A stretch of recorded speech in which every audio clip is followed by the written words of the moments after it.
That down. Let's move on and talk about this. You know, it's been a common piece of knowledge that streaming has been rapidly catching up and maybe even getting ready to surpass the number of people who watch things on streaming as opposed to watch it on traditional either broadcast or cable television. Well, the day that everybody is kind of considered to be inevitable appears to now be here. A new report coming out of Deadline, reporting on a study from Nielsen, is now showing that as of April 2025, streaming has pretty much pulled exactly neck and neck with combined broadcast and cable. That 44.3% of people who sat down to watch stuff watched it on streaming, while a grand total of 45.3% of people watch something on broadcast or on cable. Now, according to Deadline, the streaming overall increased 15% from April of 2024 levels and half a percentage point from just this March, accounting for 44.3% of tune-in, up to half a percentage point from March. Broadcast and cable fell 7% and 16% respectively over that same year-to-year span, though each managed to inch up from March to April. So, and then they go the breakdown. YouTube is still the king of all streaming at 12.4%. Netflix is next at 7.5%. Disney Plus at 5%. Prime Video, at 3.5%. The Roku channel. Who watches the Roku channel? Poor Peacock. Can't even beat Roku. Like, one of my absolute best friends is a big guy over at Roku. No offense intended at all, Soul, but who's watching what on Roku? Anyway, 2.4% of people watching Paramount Plus. Congratulations, Paramount. You got as many viewers as for the Roku channel. Tubi has 2.0%. Warner Brothers, HBO Max, 1.5%. And Peacock 1.4. That's the breakdown right now. I find that a bit astounding that HBO Max is so low. Oh, I know. That's crazy. I know. It is the best one, and yet it is where it is. But still, the numbers are shifting. So you now have the difference between streaming and broadcast. I think it's 1% is now separating them.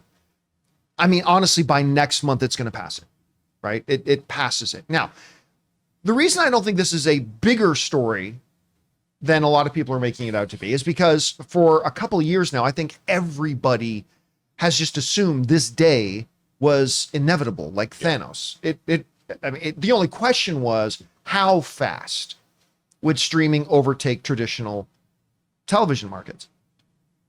The biggest question I have today, and listen, we've discussed this a lot over the years and the different questions it raises, but here's the question I have today.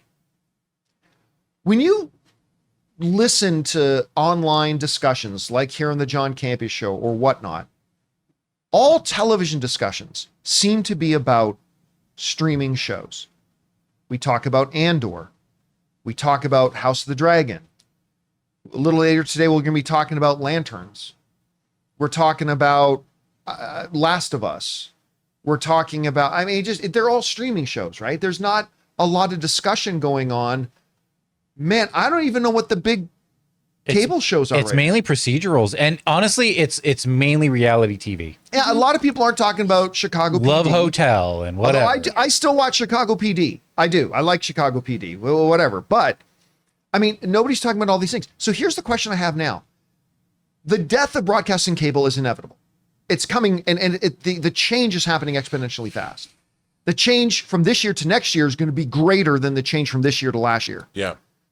So it's going to happen more quickly. So here's the question I have. What happens to these networks? Do they just pull, does HBO and Max kind of become the model where HBO was a cable network?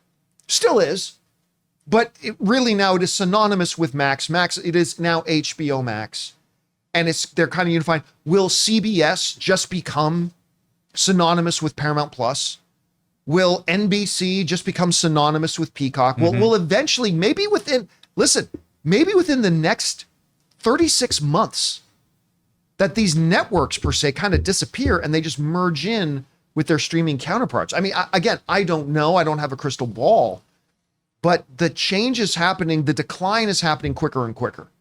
We want to take a second to thank a sponsor of today's video, Stitch Fix. Guys, you know I love movies, but you also know I have absolutely no fashion sense, and I absolutely hate shopping for my clothes. But thankfully, I have found a better way. Stitch Fix online personal styling makes it easy. With Stitch Fix, I get a stylist who understands my style, size, and budget, and they do all the shopping for me. Because look, shopping and figuring out style can be overwhelming, especially for somebody like me. When it comes to getting dressed, I don't even know where to start, to be honest. That's why I love having a Stitch Fix stylist. They really know what works for me. I get pieces that make me look great, and it's a real confidence boost. You just give your stylist your size, style, and budget preferences. You get to order boxes when you want and how you want, no subscription required. They send you personalized pieces, and the fit is always on point. No stores, no crowds, no stress. Just personalized looks that you will love. So guys, make style easy. Get started today at stitchfix.com/Campea.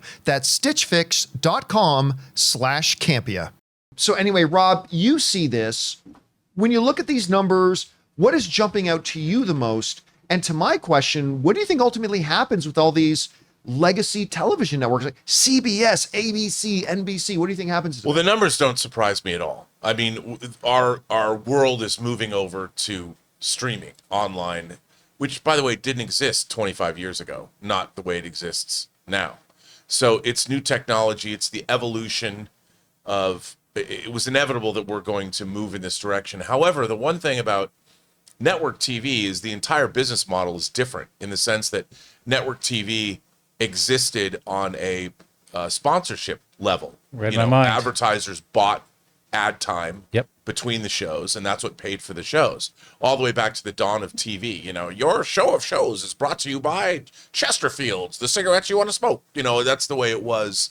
Boy, I'm old. I wasn't even alive when your show of shows was on. But that's how it worked. And that's completely changing. The ad model for media is completely different than it used to be. And one of the things that I find really interesting about network TV is my favorite show currently airing is The Rookie. But you know what? That's another one I love. But you know what? I've never seen an episode. I've only ever watched Rookie clips online, like in 90-second or 60-second And bites. I watch it on Hulu. I don't watch it on ABC. I have watch it on never Hulu. seen an episode of The Rookie, but I know the characters. That is so Gen Z of you, Rob. I know. I feel like it's such a weird. It's so weird. It's so bizarre. Or SVU, you know, or what call it what you want. I mean, it's at SVU. Mariska Hargitay. There's a documentary about her mother, Jane Mansfield, at Cannes this year. Huh. I didn't know that. I mean, I know it now, but I didn't know that her mom was Jane Mansfield. But it's just a weird, the whole world is changing. The real question, though, is what happens when the internet goes down? What happens when our cell phones don't work? Broadcast television still has its uses. You know, obviously, if you have solar power and you can run a TV after the apocalypse happens and we have no power. But in all honesty, not to be glib about it, I mean, there is something to be said for the broadcast medium. I don't know if it should go away. On a level of national security, you would want to at least keep it functioning at some dormant level. Because I just don't think networks, how are they going to be sustainable? I mean, eventually it's going to be 50% in terms of streaming, 60, 70. Then why would advertisers pay the kind of money they're paying now that they're going to put in ads for television? Because it'll be sporting events, but live sporting events are going to streaming. Well, you're right there.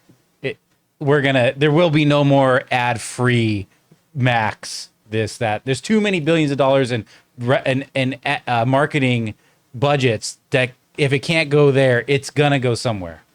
Yeah, well, I mean, I look at online, YouTube is becoming, unless you're paying for it, the amount of ads in a 5-minute or 10-minute YouTube clip are becoming really off-putting, and they're going to have to figure something out because you know what? This is a true story. Just for this, when you create a YouTube video, if it's over 8 minutes, YouTube will automatically, by default, have that YouTube will automatically insert mid-roll ads, right?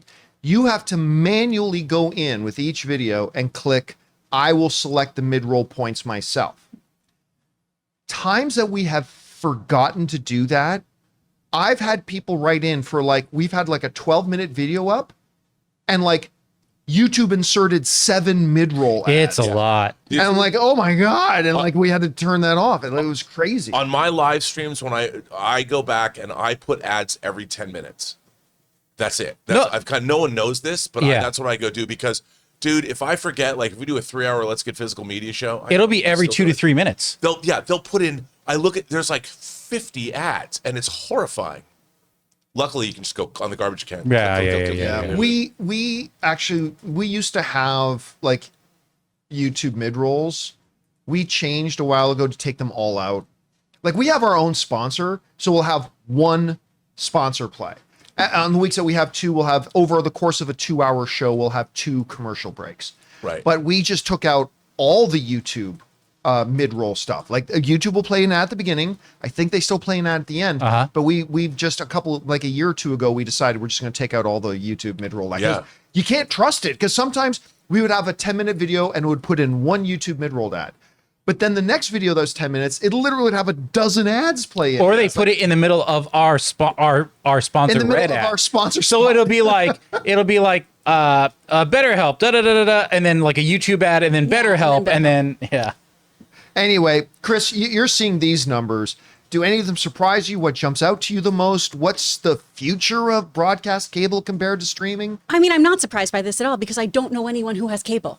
I know no one who uses traditional media. I haven't had it in like 10 years. Yeah, everyone I know. Even my parents do not use cable. I only use it for Dodgers. I'm not a sports person, so I don't have them. And my friends who are have the ESPN app.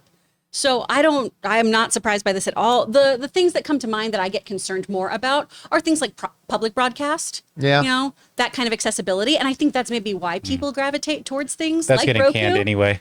This is very true. We're seeing, look. Sesame Street's over on Netflix now, all that kind of stuff, which is sad to see shows like that behind a paywall. And that's one of the things that bums me out is there should be a certain accessibility for folks to access media, news, basic children's programming and things. And that's where my concern kind of lays is I hope that there's some form of that in the future for folks. But otherwise, I mean, I don't think of any television show associated with a major network anymore. You know, when I think about The Bear. Like Grey's Anatomy? Yeah, it's FX has The Bear, right? I don't watch it on Hulu. TV, though. I watch it on Hulu. It's a Hulu show to me. So, well, it's just another way. I mean, look, I'm just saying this. I'm not saying this is some kind of conspiracy theorist, but big tech controls the internet. And if they want to turn it off or they want to prevent something from being shown, they can.